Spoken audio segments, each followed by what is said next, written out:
Hey, good evening, everybody. It's Carl here with wolfofficial.com, and I just want to thank you for coming out tonight. All right, so we're going to get into it. This is a book review.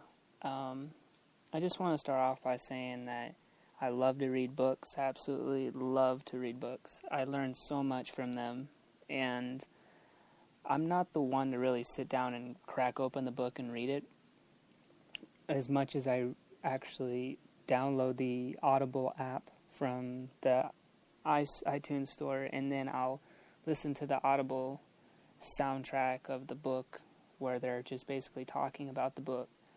And that's how I read so much, or listen so much, I guess you could say. So I do a lot of reading, and I read very fast, but now more than ever I'm trying to retain when I read, so the best way that I know how to do that is to leave reviews of books and what I think of them. That way, when I kind of teach what I learn, that's the best way to learn, is to teach. So that's what I'm doing. Let's go right into it. So there's a mnemonic called I Foresaw It. This book is called The Art of Negotiation by Professor Seth Freeman, and he came up with this mnemonic. At least in the book, he describes it as I foresaw it. I'll say it again. It's called I Foresaw It, and the I stands for interests. The F stands for factual research. The O stands for options. The R stands for reactions and responses. The E stands for empathy and ethics. The S stands for setting and scheduling. The A stands for alternatives to agreement. The W stands for who. The I stands for independent criteria. And the T stands for topics, targets, and trade-offs. So let's focus on one thing at a time. So the interests, we're going to go through the mnemonic, but the interest basically means when you're talking to people, negotiating, whatever the case may be, you want to make sure that you are focusing on the other person's interests as well as your own and what you have in common. We'll move pretty quickly through these because this is just a book review. You're going to have to get the book yourself if you really want to get super detailed. So the second one is factual research. And factual research basically means that you need to, look for different resources that are out there that, you're just looking at how do I say this? Learning more about the company, for example. Like if you're going to go to work for a job, you just kind of want to learn more about what is I don't want to say the going rate. I'm trying to hold my tongue because we're going to save that for independent criteria. But factual research is just simply looking at the facts. Sticking to the facts, researching things, gathering information about the company or the problem or whatever. The third one is options, and the options is you want to come up with creative options. This is really important because when you come up with creative options, you're in essence coming up with different solutions, or creative options meaning like if you can't give me the job for this salary, then maybe there's something else we can do, possibly a vacation 2 times a year versus the standard 3 times a year, or maybe more time off or something, you know what I'm saying? So that's what options are. The next one is reactions and responses. Again, this one is pretty straightforward. You just want to kind of anticipate, if this, then what type of thing. So if what's the worst case scenario? If this were to happen, what would you respond with? What question? So you're kind of like going through the worksheet, and I'll do my best to provide the worksheet in the description below so you can look at it and download it and have fun with it. And then, so the next one is empathy and ethics. This is basically looking and just recognizing that how the other person might feel in this situation, and that's going to help you out a lot in terms of understanding the person's perspective. So the difference between empathy and sympathy is you're feeling how the other person is feeling, and empathy is just seeing their perspective. Number 6 is setting and scheduling. Let me see if I can jog my memory. So setting, where the appropriate setting would be for you guys to meet and talk. Is there a place where you can have each other's absolute attention, type of thing? Is it going to be over the phone? Is it going to be email? That sort of thing. And then the 7th one is alternatives to agreement. From what I remember, alternatives to agreement has different, it's similar to options, but alternatives to agreement, it kind of goes a little bit further, and it talks about, you just have these different alternatives. Let me see if I can pull it out real quick. So, alternatives to agreement, I have it right here. If there's no deal, what will you do instead? Type of thing. What will she? List the different possible alternatives to agreement separately for each side. For example, if you're negotiating to buy my car and we can't agree, what exactly will you do instead? Take the bus. So like you're thinking of these different alternatives to the deal. Okay, and the next one, number 8, is who. Who will be involved? Kind of like stakeholders. Who's going to be involved in this deal, and who does it all affect? That sort of thing. Number 9 is independent criteria. We all know what this is. For example, when we buy a vehicle, we use Kelley Blue Book as a standard practice so that we know that we have this trust, because trust is really important. So we use Kelley Blue Book as a third-party, standard, fair resource type of thing so that people can trust and have like a mediator in the middle, and it really helps. The book goes a lot further in depth with that, so that you can kind of know where you have room to negotiate and stuff like that. Number 10 is topics, targets, and trade-offs. This is the one where it gets probably the most specific, where everybody normally thinks. So the topics, there's a few columns: topics, targets, trade-offs, like priority, and then like what you're willing to trade off. So the topics could be like salary, vacation, hours, start date. Those would be the topics that you'd want to talk about during the negotiation. And then you have your targets, your best and your least, like what you're willing to walk away with and what you're not, or the least you're willing to walk away with, type of thing. And then what's the most important one? And then what would you be willing to give in return for each one of those topics? Like the best and the worst deal. So that's kind of like the one that people kind of look at the most. So that's the mnemonic I first saw it. There's another mnemonic called win-lose, and those are in essence time bombs. The mnemonic stands for what if. That's the first one. Number 2 is numbers. Number 3 is lawyers. Number 4 is other side's expectations. So to prevent these time bombs, you want to think about worst case scenario, right? That's number 1. You want to think about spreadsheets, accounting, all the numbers that are involved. That's number 2. And number 3, for lawyers, you want to use lawyers so that you can spot problems and issues. And then you want to understand what the other person wants, like what they truly want.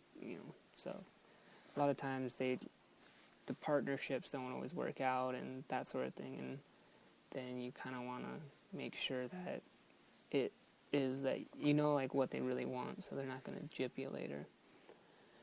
Let's see here. So the book, Professor Seth Freeman, he does a great job. He's obviously a lot better at speaking than I am. I'm not the greatest. I'm just kind of trying to learn how to remember what I read. But so let's talk a little bit more. I got a few other things I wrote down to prepare for this podcast. And so another thing I want to mention is you can use this book, The Art of Negotiation, to get prepared for jobs. for the next job that I get, I'm definitely going to fill out the worksheet. And again, I'll try to provide the link in the description. But when you are preparing to go to a job, that is a negotiation, so I think we all know that. But yeah, you want to prepare the best you can for it, so it's good to use the worksheet. The next thing is, filling out the worksheet. As far as filling out the worksheet goes, you want to do your best. Like, the more you do it, the better off you will get at, speeding up how you do it. And it's an awesome worksheet. Wow, what a great book. And after you fill out the worksheet, you feel a lot better. You feel relaxed, and you feel like you can talk to the other person, and kind of sort of where this is going. And so it really does help a lot. Another important concept that I took from the book is called face saving. It's spelled F-A-C-E, and then saving, like saving your money. Face saving is vital because people don't want to lose face. That's where people feel pressured to revolt. That's where they feel like they're not being treated fairly, that they're being embarrassed or stepped on. Like, you want to save people's faces, and I really believe that's a strong component of being successful, but also in negotiation. People don't like to lose face, so that's a great lesson I learned from this book. Another one is children are great negotiators. You see it all the time. Learning from children and how they negotiate can potentially help you out because they're really good at a lot of those things in the mnemonic that we talked about earlier called I Foresaw It. So people are really good at, children are really good at doing a lot of these things. Like, let's see if I can think of one. Like, how they pout before they go to bed, and if they don't get what they want, type of thing. They're just really good at it. He explained it really well in the book. Okay, so again, trust, it kills negotiations. I, for one, have trust problems, and I'm not the best at, trusting people, but I'm learning, and I really do think I'm getting better. But trusting is really important. That's why we have some of these features, or some of these safety mechanisms, or whatever you want to call it, in the mnemonic I Foresaw It, because trust is really important. If you can't trust the other person, what's the point of negotiating? So he goes into detail about trust a lot, and there's different things you can do, like Kelly Blue Book, to help with that trust. He emphasizes being hard on the problem and soft on the person. Nobody, again, likes to lose face, so it's important to be strong on the problem and not on the person. I wrote down here power and love. Together, power and love is a great combination. One without the other is kind of iffy. So he goes into it, but from what I remember, power and love, it's just one of those things to focus on. I don't know how extremely important we went into it in the book. Another great one is it's called Make Friends with Enemies. Anytime that you're faced with somebody, like at work or maybe just a friend or something, you notice how we sometimes tend to get in fights with enemies, or we make enemies and stuff like that. And one of the things he shared in the book was being able to, at any point in time, make friends with those enemies, or turn enemies into friends, because that's the ultimate win, And I think that's all a part of negotiation, too, hostages and, hostage negotiations, stuff like that. He gives a lot of great real-world examples, and we could use that these days with some of our leaders in the government. Like, they could be going over to other countries, and they could be learning to negotiate a little bit better, or always improving their negotiations, going over there and negotiating with hostages, people holding hostage, and just learning to negotiate and work things out could save a lot of wars. It could potentially be very useful, and So being able to make friends with enemies, you can see how negotiation would be really important.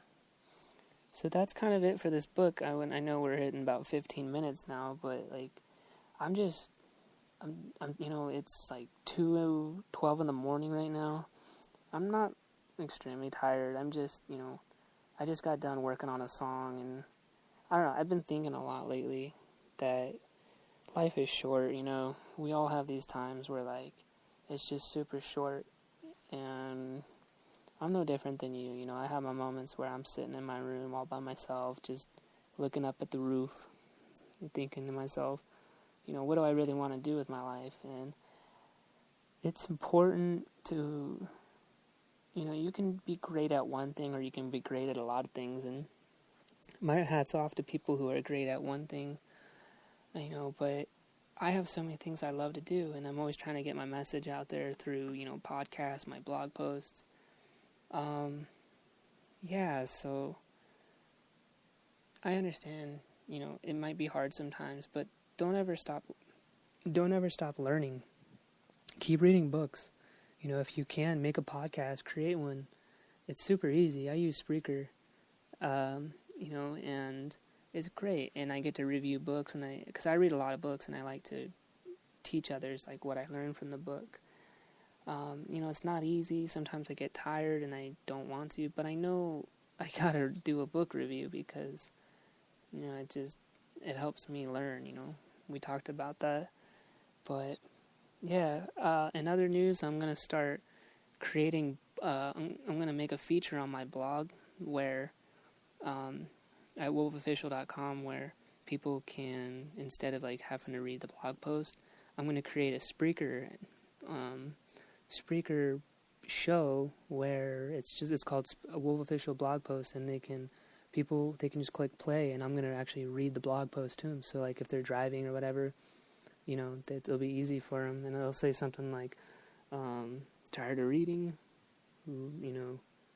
click play type of thing. So look forward to that. And it's not always about me, it's about you. So I hope you found this valuable, and like, share, subscribe, do what you got to do. I always appreciate it. And stay awesome. I'll see you on the next episode. All right. Thank you. Bye.